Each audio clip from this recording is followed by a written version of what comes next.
divine essence. So, okay, how should we think of the divine person? One who is the divine essence, yet is distinct in the real order from the other divine persons, who are also the divine essence. You say, well, how is that? The divine person is a subsisting relation. That is, a relation, right, being ordered to, a relation insofar as it subsists, insofar as it exists as the divine essence. Okay? I worked on this for years and years, so we can work that out in the question session if you're not convinced. Okay, so in other words, the divine person is this relation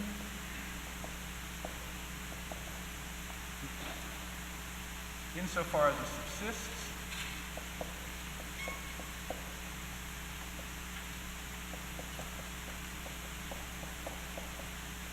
or you could say a subsisting relation.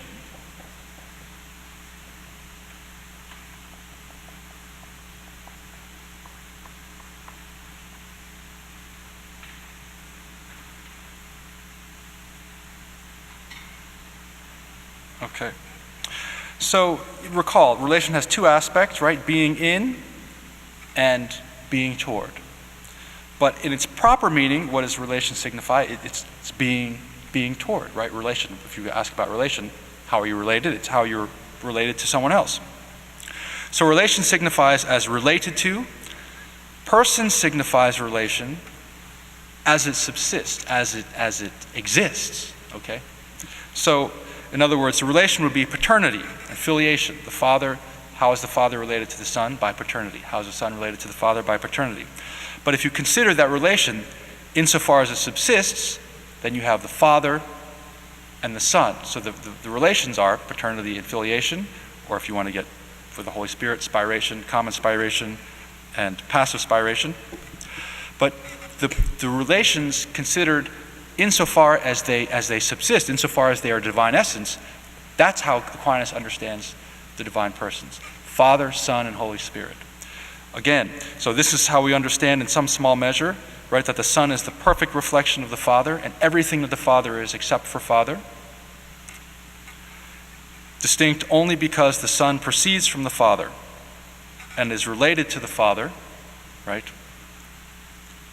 Related as the Son of the Father.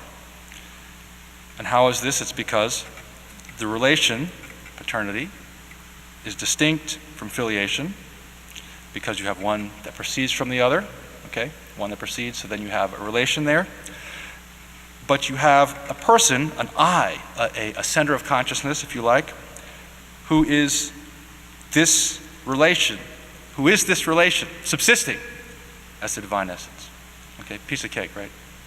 So that's Aquinas' understanding, and you know, if you got it in half an hour, 40 minutes, it took me 6 or 7 years to get that, so you're doing better than I am.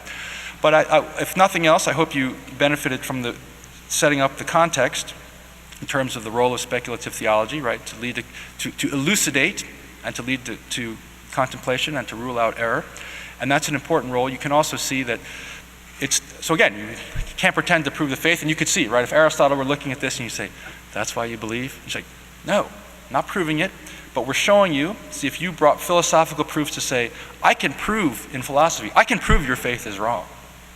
Say, no, I can show you with philosophical principles how it's possible. I can't prove it to you, but I can show that your argument isn't necessary. And that would leave you say, well, so maybe it is, maybe it isn't. Okay, but we're opening up, you're responding to all philosophical arguments in defense of the faith to show that it's possible.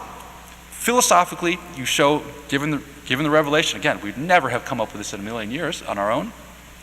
Jesus reveals it. We need to know the Trinity to understand the Son of God, and also not to be naive about our ignorance. Sometimes, oh yeah, Father, Son, Holy Spirit, no problem. Well, that's a great mystery, And so that's one of the, you could say, disciplines. It's a discipline. It's a spiritual exercise. You work hard, and you know, Aquinas at the end of his life, right, had a vision and then stopped writing.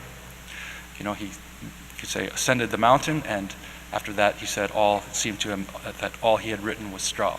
So this evening, then, we've consecrated to the Trinity, and I would be delighted to have any questions that anyone would have the courage and the charity to raise.